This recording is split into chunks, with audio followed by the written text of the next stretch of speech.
యేసుని ప్రభువా అని దేవుడనే ఉద్దేశంతో పిలిస్తే అలాంటి వారికి నిత్య జీవంలో అంటే పరలోకంలో స్థానం లేదని కూడా హెచ్చరించారు యేసువారు. అయితే యేసుని కేవలం ప్రభువా అని పిలుస్తూ జీవితం గడిపేస్తే సరిపోతుందా అంటే సరిపోదని యేసువారే స్వయంగా చెప్తున్నారు. మీ యొక్క బుద్ధి వివేకాలను ఉపయోగించి అనేకమైనటువంటి ప్రభువులలో నిజ ప్రభు ఎవరో తెలుసుకొని మరి యేసుని ఎలాంటి ప్రభువుని నమ్మాలి? క్రీస్తు ఒక్కడే మీ ప్రభువు, క్రీస్తు ఒక్కడే మీ గురువు, క్రీస్తు ఒక్కడే మీ గురువైన ప్రభువు.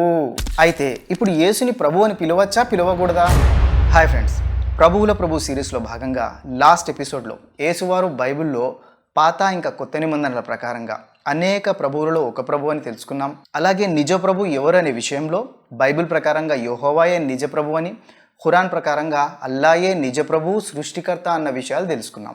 అయితే యేసుని ప్రభువు అని బైబిల్లో చెప్పబడితే యేసుని ఏ ఉద్దేశంతో ప్రభు అని నమ్మాలి? దేవుడైన ప్రభు అయితే కాదు. మరి యేసుని ఎలాంటి ప్రభువుని నమ్మాలి అంటే యేసువారే స్వయంగా సాక్ష్యం చెప్తున్నారు. బైబిల్లో మత్తయి సువార్త 23వ అధ్యాయము 9-10 వాక్యాల్లో చూస్తే మనకు అర్థమవుతుంది. మరియు భూమి మీద ఎవనికైనాను తండ్రి అని పేరు పెట్టవద్దు, ఒక్కడే మీ తండ్రి, ఆయన పరలోకమందున్నాడు. మరియు మీరు గురువులను పిలువబడవద్దు, క్రీస్తు ఒక్కడే మీ గురువు, క్రీస్తు ఒక్కడే మీ ప్రభువు, క్రీస్తు ఒక్కడే మీ గురువు, క్రీస్తు ఒక్కడే మీ గురువైన ప్రభువు. ప్రభువు అంటే ఏ ఉద్దేశంతో ప్రభువు? బోధకుడైన ప్రభువు, గురువైన ప్రభువు, దేవుడైన ప్రభువు కాదు. అందుకే యేసువారిని అనేక మంది బైబిల్లో బోధకుడు అని పిలవడం జరిగింది. ఫర్ ఎగ్జాంపుల్ మార్కు సువార్త 12వ అధ్యాయం 32వ వాక్యంలో ఒక శాస్త్రి యేసును ఉద్దేశించి, బోధకుడా బాగుగా చెప్పితివి, ఆయన అద్వితీయుడనియు ఆయన తప్ప మరొక దేవుడు లేడనియు నీవు చెప్పిన మాట సత్యమే. బోధకుడా అని యేసుని అంటున్నారు. ఆయన బోధకుడైన ప్రభువు కాబట్టి. లూకా సువార్త 10వ అధ్యాయం 25వ వాక్యంలో ధర్మ ఉపదేశకులలో ఒకడు యేసును ఉద్దేశించి, బోధకుడా నిత్య జీవమునకు వారసుడగుటకు నేనేమి చేయాలి అని యేసుని బోధకుడా అని ప్రశ్నించడం జరిగింది.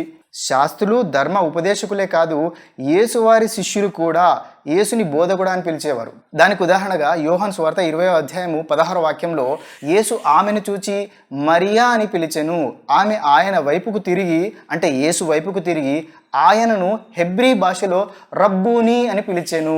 రబ్బూని అంటే బోధకుడని బైబిల్ సాక్ష్యం చెప్తుంది. ఇక్కడ మరియ కూడా యేసుని బోధకుడా అని పిలిచింది, ఎందుకంటే ఆయన బోధకుడైన ప్రభువు కాబట్టి.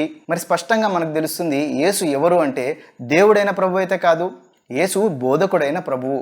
తనను తాను ప్రవక్త అని చెప్పుకున్నారు, తనను తాను క్రీస్తైన మెస్సై అని చెప్పుకున్నారు. యేసు బోధకుడైన ప్రభువు, యేసు గురువైన ప్రభువు, యేసు ప్రవక్త అయిన ప్రభువు, యేసు క్రీస్తైన ప్రభువు, దేవుడైన ప్రభు ఎంత మాత్రం కాదు. అయితే ఇప్పుడు యేసుని ప్రభు అని పిలవచ్చా పిలవకూడదా? ఒక ఉద్దేశంతో అయితే పిలవచ్చు, మరొక ఉద్దేశంతో అయితే పిలవకూడదు. ఏ ఉద్దేశంతో యేసు ప్రభు అని పిలవచ్చు? బోధకుడైన ప్రభు అనే ఉద్దేశంతో పిలవచ్చు, దేవుడైన ప్రభు అనే ఉద్దేశంతో పిలవకూడదు. ఇదే యేసువారు చెప్తున్నారు చూడండి. యోహాను సువార్త 13వ అధ్యాయం 13వ వాక్యంలో, బోధకుడనియు ప్రభువనియు మీరు నన్ను పిలుచుచున్నారు, నేను బోధకుడను ప్రభువును గనుక మీరిట్లు పిలుచుట న్యాయమే.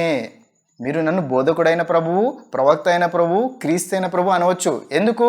నేను బోధకుడను ప్రభువును అని అక్కడ అనుమతిస్తున్నారు. అయితే యేసుని కేవలం ప్రభువా అని పిలుస్తూ జీవితం గడిపేస్తే సరిపోతుందా అంటే సరిపోదని యేసువారే స్వయంగా చెప్తున్నారు. లూకా సువార్త 6వ అధ్యాయం 46వ వాక్యంలో, నేను చెప్పు మాటల ప్రకారము మీరు చేయక ప్రభువా అని నన్ను పిలుచుట ఎందుకు అని అంటున్నారు యేసువారు. మరి యేసు చెప్పిన మాటలేంటి? అవి మనకు తెలిస్తే నిజ ప్రభువు నిజ దైవ విషయంలో ఉన్న ఈ గలిబిలి గందరగోళం అంతా కూడా ఈజీగా క్లియర్ అయిపోద్ది. అసలు యేసువారు చెప్పిన మాటల్లో అన్నిటికన్నా ప్రధానమైన మాట ఏంటి అంటే మార్కు సువార్త 12వ అధ్యాయం 29వ వాక్యంలో యేసువారు చెప్పిన అన్నిటికన్నా ప్రధానమైన మాట అక్కడ ఉంటుంది చూడండి. యేసువారు అంటున్నారు, ఓ ఇజ్రాయేలు వినుము, మన దేవుడైన ప్రభువు. ఎవరు? మన దేవుడైనటువంటి ప్రభువు. ఇక్కడ చూడండి, దేవుడైన ప్రభువు గురించి యేసు చెప్తున్నారు.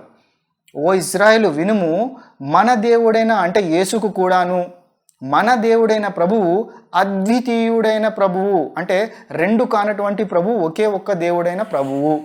ఇది అసలు యేసువారు చెప్పిన ప్రధానమైన మాట. నేను చెప్పిన మాటల ప్రకారంగా చేయక నన్ను ప్రభువా అని పిలుచుట ఎందుకు అంటే, చెప్పింది చేయకుండా చెప్పనిది చేయడం వల్ల మీకు ఏం లాభం అని స్పష్టంగా యేసువారు తెలియజేయడం జరిగింది. ఆ తర్వాత యేసుని ప్రభువా అని దేవుడనే ఉద్దేశంతో పిలిస్తే అలాంటి వారికి నిత్య జీవంలో అంటే పరలోకంలో స్థానం లేదని కూడా హెచ్చరించారు యేసువారు. మత్తయి సువార్త 7వ అధ్యాయం 21 నుండి 23 వాక్యాల్లో ప్రభువా ప్రభువా అని నన్ను పిలుచు ప్రతివాడును పరలోక రాజ్యంలో ప్రవేశింపడు గాని పరలోకమందున్న నా తండ్రి చిత్త ప్రకారం చేయువాడే ప్రవేశించును. ఆ దినమందు అనేకులు నన్ను చూచి ప్రభువా ప్రభువా మేము నీ నామమున ప్రవచింపలేదా, నీ నామమున దయ్యములను వెళ్ళగొట్టలేదా, నీ నామమున అనేకమైనటువంటి అద్భుతములు చేయలేదా అని చెప్పుదురు.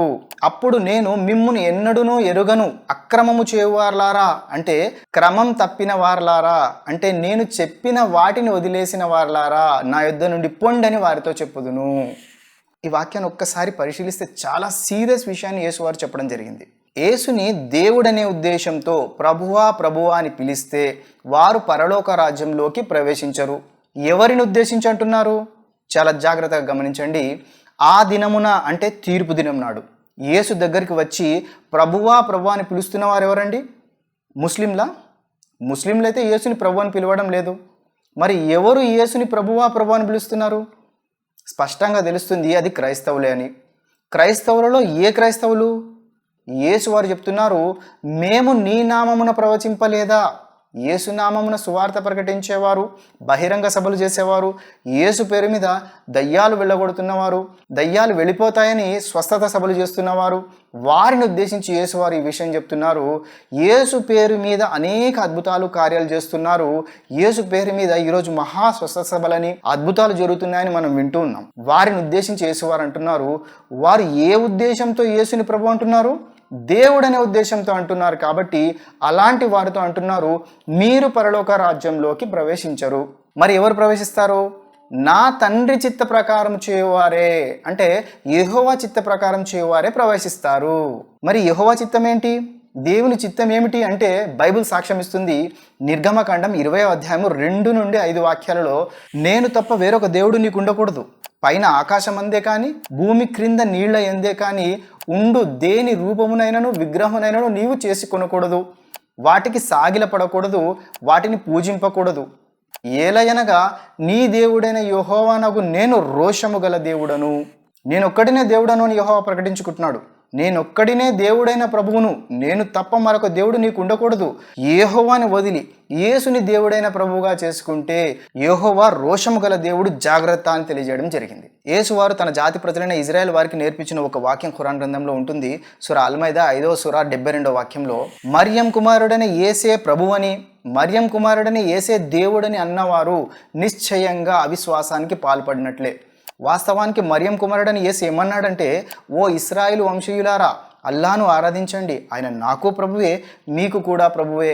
మరి ఎవరైతే ఆ నిజమైన ప్రభువును వదిలి అంటే అల్లాను వదిలి ఇతరులను తమ ప్రభువులుగా చేసుకుంటారో అలాంటి వారికి స్వర్గం నిషిద్ధం చేయబడింది. అలాంటి వారి నివాసం నరకమై ఉంటుంది. అలాంటి దుర్మార్గులకు సహాయం అందించేవారు ఎవరు ఉండరు. చూడండి, ఇంత స్పష్టంగా బైబిల్ మరియు ఖురాన్ సందేశం ఇస్తున్నాయి. యేసు దేవుడైన ప్రభువు కాదు, యేసు బోధకుడైన ప్రభువు అని. ఇన్ని విషయాలు మనం పరిశీలించిన తర్వాత యేసు ప్రభువా కాదా అంటే యేసు ప్రభువే. యేసు బోధకుడైన ప్రభువు, యేసు ప్రవక్త అయిన ప్రభువు. అనేక మంది ప్రభువులలో ఒక ప్రభువు యేసు అని మనకు స్పష్టంగా అర్థమైంది. మరి అసలు ప్రభు ఎవరు అంటే ఖురాన్ మరియు బైబిల్ పాత మరియు కొత్త నిబంధనల ప్రకారంగా మనకు తెలిసిన విషయం ఏంటంటే అసలు ప్రభువు, నిజ ప్రభువు, అద్వితీయ ప్రభువు, సకల లోకాల ప్రభువు, పరమ ప్రభువు, ప్రభువులకు ప్రభువు, సృష్టికర్త అయిన ప్రభువు, స్తుతులకి స్తోత్రాలకి అర్హుడైన ప్రభువు, దేవుడైన ప్రభువు అల్లాహ్ మాత్రమే అని ఆయన్నే బైబిల్ భాషలో యెహోవా అని చెప్పడం జరిగింది. చూడండి, ఈ భూమి మీద మనం కొంతకాలం కోసం పరీక్ష నిమిత్తం మాత్రమే ఉన్నాం, శాశ్వతంగా ఉండడానికి కాదు.